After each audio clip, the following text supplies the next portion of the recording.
할렐루야. 4월 3일 토요일 오겹질 기도의 6번째 날입니다. 오늘 말씀은 누가복음 23장 44절에서 56절까지의 내용입니다.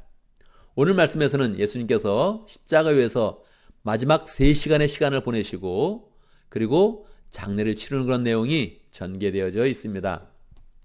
예수님께서 십자가 위에서 계실 때 어떤 일이 일어났습니까? 우리가 예수님이 십자가에 달려 돌아가셨다 하는 그런 내용은 아는데 성경을 자세히 보지 않습니다. 그래서 정말로 그 시간에 어떠한 일이 일어나는지를 정확히 알지 못하는 경우가 많죠. 알아도 그냥 마음의 무심히 넘어가는 경우가 참 많죠. 다시 한번 오늘 자세히 말씀을 살펴보겠습니다. 23장 44절 어느덧 난 12시쯤 되었는데 어둠이 온 땅에 덮여서 오후 3시까지 계속되었다. 예수님이 오전 9시에 십자가에 달리셨습니다. 그런데 3시간쯤 지났을 때 낮 12시가 되었는데 온 땅에 어둠이 임한 것입니다. 분위기가 어땠을까요? 굉장히 음산하고 사람들이 무슨 일인가 하는 그런 두려움이 덮였겠죠. 왜 이런 일이 일어났습니까? 하나님의 아들 예수 그리스도가 십자가에 달려서 돌아가시고 계시니까 땅이 알고 해가 아는 것입니다. 원래 해가 무슨 의식이 있겠습니까? 그런데 이 해가 마치 의식이 있는 것처럼 그 슬픔을 나타내는 것입니다. 빛을 잃으면서 온 땅에 어둠이 덮이게 된 것입니다. 해도 하나님의 마음을 알아준 거죠. 여러분, 우리가 믿음이 깊어질수록 자꾸 사람의 마음을 알아주고 무엇보다도 하나님의 마음을 알아주는 그런 사람이 되어야 됩니다. 두 번째 일어난 일은 휘장이 갈라지는 일이었습니다. 휘장은 성전의 지성소와 성소를 막고 있는 그런 막이죠. 그런데 이 휘장이 말이 양쪽에서 끌어당겨도 끊어지지가 않습니다. 왜요? 이건 실로 짠 것이기 때문에 굉장히 단단하죠. 그런데 하나님의 권능 가운데 휘장이 탁 갈라졌습니다. 무엇입니까? 지성소와 성소의 그런 구별이 없어졌다는 것입니다. 성소와 이 땅의 구별이 없어졌다는 것이죠.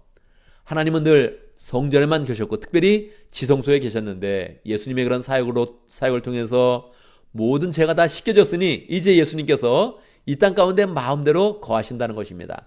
성령이 마음대로 이 땅 가운데 활동을 한다는 거예요. 그래서 휘장이 갈라진 것은 성전이 파괴되는 것이 아니라 성전이 확대되는 것입니다. 성전이 이 세상 모든 사람에게 성전이 확대되는 것이죠. 이제 하나님의 성전이 임할 것이고 하나님이 이 땅을 하나님의 성전처럼 삼으시는 것입니다.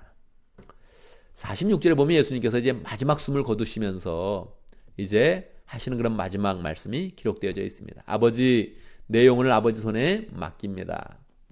이것은 예수님 두려워서 아버지 손에 맡깁니다 이렇게 이야기하는 것이 아닙니다. 이것은 다윗이 늘 시편에서 여러 번 기도했던 내용이죠. 다윗이 예수님의 그런 상황을 생각하면서 미리 예언했던 내용인데 예수님이 그 말씀을 그대로 받아서 이제 말씀을 성취시키는 것입니다. 예수님이 정말로 고난 가운데 비참하게 돌아가시지만 하나님께로 가시는 것이니 이제 내 영혼을 받아주십시오 하고 기도하는 것이죠. 우리도 이런 기도를 배워야 됩니다. 나이가 늙어지면 생각도 흐려지고 의지도 약해지고 모든 게 다 둔감해지기 때문에 우리가 무슨 말을 할지 모릅니다. 세상 사람들이 유언할 때 어떤 얘기를 하겠습니까? 보통 아프다, 괴롭다, 무섭다 이런 얘기를 많이 합니다. 그러면서 죽는 거예요, 사람은. 근데 우리가 늘 믿음으로 준비하고 있다가 주님이 하신 그런 말씀, 아버지, 내 영혼을 아버지 손에 맡깁니다. 이렇게 하고서 딱 죽으면 얼마나 멋있겠습니까? 우리가 그냥 죽는 것이 아니고 정말 하나님께로 가는 것이고 부활의 그런 삶으로 나가는 것이지요. 성경은 예수님이 돌아가시고 나서 그때 그런 상황을 또 자세히 묘사하고 있는데 47절에 보면 백부장은 그 일어난 일을 보고 하나님께 영광을 돌리며 말하였다. 이 사람은 참으로 의로운 사람이었다. 여러분, 백부장이니까 예수님의 제자는 아니고요. 이 예수님이 되어지는 모든 일을 옆에서 다 지켜본 그런 사람입니다. 실제로는 사형을 집행한 그런 사람이겠지요. 그런데 빌라도의 그런 명을 받아서 사형을 그냥 집행하는 것인데 이 집행을 하면서 가만히 보니까 이 예수님의 그런 모습을 자세히 보게 된 것입니다. 예수님이 어떠하셨습니까? 마지막까지 사람들을 위해서 기도하고 사람들을 위로하고 오른편에 있는 강도는 구원시켜 주시고 그리고 마지막 예수님께 영혼을 의탁하시면서 돌아가시는 거예요. 그러니까 이러한 모든 일을 볼 때 주님은 참으로 의로운 분이었다. 이분이 정말로 하나님의 참 아들이었구나 하는 것을 백부장이 객관적인 그런 사실 가운데서 고백하는 것입니다. 그래서 우리가 이 십자가의 그런 사건을 볼 때마다 야, 정말 주님이 의로운 일을 하셨구나. 의로운 그런 모습으로 마지막 숨을 거두셨구나. 그리고 그 삶을 통해서 우리를 구원하셨구나. 늘 우리가 감사한 그런 마음을 가져야겠지요. 자, 이제 예수님이 돌아가셨습니다. 어떠한 일이 일어나겠습니까? 아리마다 지역에 사는 그런 요셉이라는 사람이 있었는데 이 사람은 바리새인이었고요. 이 사람이 갑자기 나섰습니다. 나서서 빌라도에 가서 빌라도여, 내가 예수님의 그런 장례를 치르겠습니다. 시신을 내어주십시오. 이렇게 이야기했습니다. 이때까지는요, 아직도 유대인의 그런 살기가 등등한 그런 분위기가 있었습니다. 유대인들이 아직도 예수님의 제자들을 잡아서 죽일 그런 마음도 가지고 있었고, 예수님의 죽음에 대해서 아직도 분을 풀지 않고 살기가 등등한 그런 상태에 있었습니다. 그런데 아리마대 요셉이라는 사람이 나와서 이건 다 옳지 않은 일이었다. 내가 장례라도 좀 제대로 치러줘야겠다. 이러고서 나서서 장례를 치르게 된 것입니다. 얼마나 기백이 넘치는 용기 있는 그런 모습입니까? 교회는 이런 사람이 많습니다. 할렐루야죠. 감사한 일입니다. 교회는 조용히 있지만 의로운 것을 좋아하고 하나님의 뜻을 좋아하는 그런 사람들이 많이 있습니다. 이런 사람 때문에 교회가 늘 세워지는 것이지요. 우리도 이런 사람이 돼야 됩니다. 늘 그냥 중간이면 된다 이렇게 생각하지 않고 중요한 일에 대해서는 의롭게 나서고 특별히 예수님을 위해서 나서는 그런 사람이 돼야 되는 것이죠.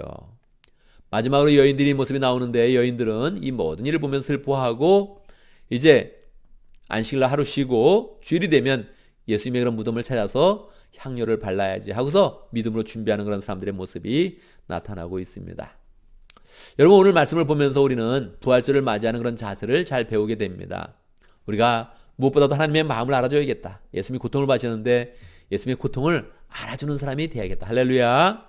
그리고 예수님의 죽음을 통해서 성전이 확대되었는데 우리가 늘 하나님과 함께 동행하는 그런 사람이 되어야겠다. 우리가 마지막 이 생을 마친다면 예수님처럼 내 영을 아버지 손에 맡깁니다. 이렇게 고백하면서 예수님의 모든 그런 사역을 생각할 때 우리는 용기 있는 사람, 의로운 일이 있으면 나타나는 그런 사람이 되겠다. 이렇게 결심하는 그런 사람이 되면 좋겠습니다.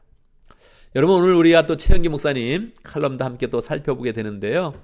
최영기 목사님 칼럼에 보면 76페이지 성공한 사람만 상담하라 이런 제목이 나와 있습니다. 저는 뭐 이런 제목을 좋아하지는 않는데요. 그래서 최 목사님의 독특한 그런 성격으로 또 우리에게 중요한 가정교회 원리를 가르쳐주고 있습니다. 자, 최 목사님이 보실 때 목장에서는 이제 두 가지를 이제 돕는다는 거예요. 목장에서 우리가 이제 사람을 서로 도와야 되는데 두 가지로 돕는다는 거예요. 무엇입니까? 첫 번째는 기도로 돕고 두 번째는 상담으로 돕는다는 거예요. 이거 잘 알아둬야 되죠. 저는 이제 한 가지 더 추가해서 실제로 몸으로 돕거나 실질적인 삶을 좀 도와야 된다 이렇게 생각을 하는데 최 목사님께서는 돈으로 돕거나 실생활 돕기는 참 어렵다. 우리는 믿음의 가족을 그냥 만들어가는 것이다. 이렇게 해서 기도와 상담 두 가지를 생각했습니다. 여러분, 우리가 기도에 대해서 좀 더 생각을 해야 되죠. 아, 기도로 사람을 돕는 것이구나 이렇게 생각을 해야 되죠.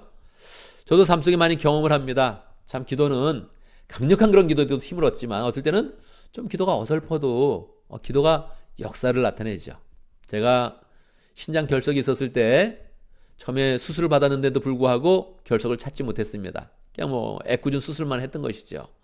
너무너무 고통 가운데 있었는데 근데 뭐 결석을 못 찾아냈으니까 저는 아직도 불편함이 더 있었던 것입니다. 그런데 우리 사모님이 옆에서 기도를 딱 해줬는데 기도가 힘있게 나오진 않았어요.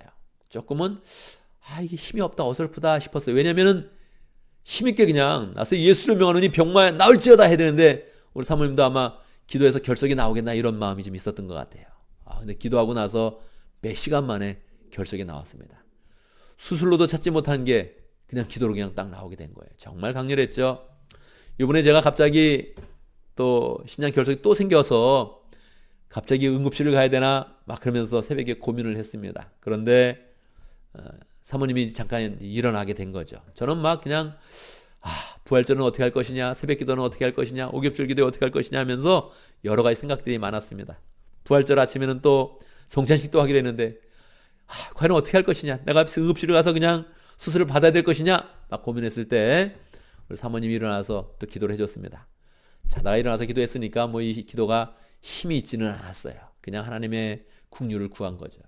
강력히 역사해서 정말 고통이 줄어들고 제가 오늘까지 또 이렇게 무난하게 이 모든 일을 지금 감당하고 있지 않습니까? 할렐루야죠. 기도는 그런 것입니다. 힘있게 기도하면 역사가 일어나고, 할렐루야. 힘이 없이 기도해도, 그냥 조용하게 기도해도 기도는 역사가 일어나는 것입니다. 이 기도로 우리가 자꾸 사람들을 도와주는 것이죠. 그런데 기도를 그냥 내가 책임지면서 기도하겠다 이런 그 마음을 잘 모으면 좋습니다. 내가 이걸 기도 가운데 역사해서 해결을 하겠다 이런 마음을 가지면 참으로 좋죠. 저도 한국에 있는 그런 친구 목사님이 저에게 기도를 부탁했습니다. 약 1년 동안 계속 기도를 부탁했는데 한 번 기도를 부탁할 때마다 3, 40분 통화를 했어요. 근데 그 친구 목사님이 내가 제일 기도를 열심히 하는구나, 확실히 하는구나 하는 것을 느꼈나 봐요. 그러니까 한국에도 사람들이 많이 있을 텐데 아마 여러 사람에게 기도 부탁을 했을 겁니다. 근데 저에게 가장 자세하게 설명을 하는 거예요. 그리고 기도를 꼭 부탁한다는 거예요. 저도 기도했고요. 뭐 중간에 목사직을 잃은 적도 있었고요. 목회를 거의 못할 지경에 이른 적이 있었죠. 그런데 문제가 잘 해결되어서 겨우 1년이 지난 동안에 기도 가운데서 정말 하나님께서 역사하셔서 은혜 가운데 세계를 열어주시고 목회 일도 활짝 열어주셨습니다. 정말 기도는 이런 것이에요. 책임을 지고 기도하면 자꾸 기도가 한 걸음 한 걸음 삶을 풀어가면서 문제를 해결하는 것이죠. 우리가 이런 삶을 목장 가운데서 계속 경험해야 되죠. 서로 기도해주고 문제를 해결해주고 기도 가운데 하나님의 은혜를 체험을 해야 됩니다. 두 번째 이제 상담, 이것이 이 칼럼의 제목입니다. 성공한 사람만 상담해라 했는데 이게 말입니다. 성공한 사람만 상담을 해야 되는데 우리는 우리 인생 가운데 실패담을 많이 갖고 있거든요. 근데 실패를 통해서도 우리는 많이 인생을 배운단 말이에요. 그리고 시간이 지나면 사람은 가르치는 걸 좋아해요. 자기 방식으로 누구를 가르치면 그걸 재밌어 합니다. 그래서 어떤 이야기가 나오면 자기가 실패한 것을 막 이야기하고 싶어 해요. 사업을 실패한 사람, 내가 이렇게 하니까 사업을 망했어. 이렇게 하면 절대 안 돼. 그러면서 막 얘기해 주는 거죠. 주식에 실패한 사람, 이렇게 하면 주식 망하더라. 그러면 주식을 또 얘기하는 거예요. 안 되죠. 왜 망한 얘기를 합니까? 성공한 얘기를 해달라고요. 성공한 얘기. 이렇게 하면 가정이 매일 싸워. 너는 싸우지 마. 이렇게 하면 안 된다? 하면서도 얘기해 주는 거예요. 무슨 재미가 있습니까? 저도 그래요.